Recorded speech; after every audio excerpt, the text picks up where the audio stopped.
વિધાનસભા અધ્યક્ષ અને થરાદના ધારાસભ્ય શંકર ચૌધરીએ મોટું નિવેદન આપ્યું। તેમણે કહ્યું કે મલુપુર ગામમાં જિલ્લા હેડક્વાર્ટરની કચેરીનો પ્રયાસ સારા કામમાં વિઘ્ન આવે પરંતુ પ્રયત્ન ચાલુ રહેશે। ભવિષ્યવાણીમાં જોખમ હોય પરંતુ કામમાં સફળતા મળશે।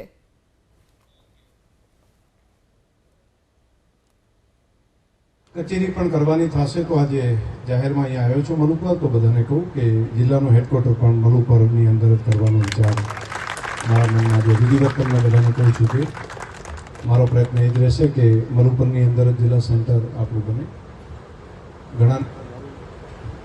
ઘણાને મોડું થયું છે એટલે લાગે કે નહીં થાય।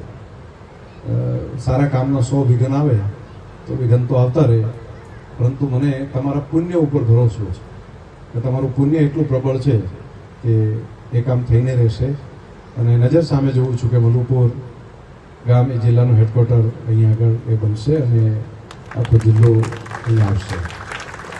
આવી ભવિષ્યવાણીઓ જોખમ ભરી હોય છે, સતત પોતાના વચ્ચે આવીને તમારા બધાના પુણ્યના પ્રતાપે હું આ વાત કરું છું કે આ કામની અંદર સફળતા આપણને ચોક્કસ મળશે। એટલે એમાં મનની અંદર ધડકન બહુ ના રાખતા, મને ભગવાને જે બુદ્ધિ શક્તિ આપી છે પૂરી વાપરી દઈશ અને આના માટે પરિણામ આપણા જિલ્લામાં તમે બધા લાવશું।